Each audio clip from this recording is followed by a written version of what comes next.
Hello learners, and welcome to another week at CPDLF. This week we are on week 35 of your PACE chart, and this week we're going to be doing the reflection paper outline. It's checkpoint number 4, and then the following weeks to come we're going to be working on our final products. Okay, so over the last few weeks I'm actually going to go back to checkpoint number 2 here. If you remember, you gathered information about these questions. So you found out a lot about Islam, you looked at sources, and then you went to checkpoint number 3 where you made an educational resource. Okay, and if you remember, I showed you guys my Powtoon and how I was able to put a lot of information in it, but in a fun way. And that's what, teaching's about, is to try to mix things up a little bit, whether you want to do a Prezi, use Google Slides, whether you're using a Powtoon or something that I haven't even thought of. There's so many amazing things out there that you guys could use. So, find them, use them, and create something amazing. Okay, so this week we're on checkpoint number 4. It's the reflection paper outline. So if you look here, you're going to create an outline for your reflection paper in the space below. So it says, what did you create in order to teach others about Islam and Muslim history? And why did you create this? So you're going to sort of evaluate and tell me about what you created, reflect on it, just like all good teachers do. And if it doesn't work, you create something else.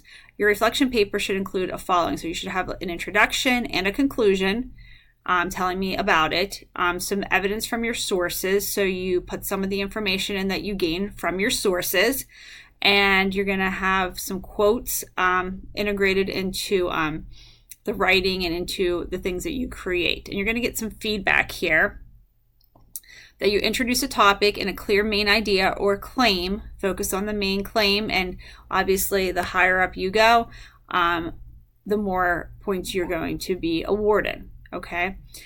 You also want to make sure you're presenting relevant evidence from experiencers or sources from the notes, and you keep working your way up as well.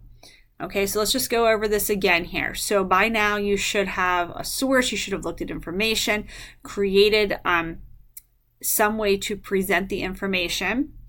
Okay, and you are going to tell me what you created. You're going to have an introduction and conclusion, some evidence from some of your sources that you got, and then you're going to integrate some of this into the writing down below here, into your reflection. Okay, and then let me just get a jump start on next week here, just because I want to kind of show you guys what's going on here.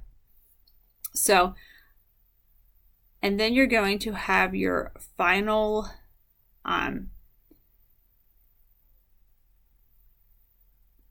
paper, sorry here. You're going to have your project aspirations here. And then you're going to write at least one paragraph that responds to the following question. Okay, so you're going to take all this information that you've been gaining and keep building upon it. Okay, so if you have any questions or concerns, please reach out to me, but just making sure that you're following through with everything. You make sure that you complete your focus areas for this project. There's 2 of them that go with it, the Islam in the Middle Ages and the Islamic civilizations. Remember, additional checkpoints are optional but highly encouraged, as well as obviously completing your project. Okay, so any questions or concerns, please reach out. And if not, you have a great week. The other thing I forgot to mention, the 8th graders did win our competition, but 7th grade was not that far behind, which is extremely exciting. And we want to continue something like this as well next year. And next year, you guys are going to be the 8th graders and possibly win. Okay, so, but it was a close competition. I know you guys tried your best, and it was a good competition. Okay, and a lot of people got a lot of projects done, and they got a lot of focus areas done, and that's what is very important. Okay, so have a wonderful week, and I will be talking to you later. Thanks.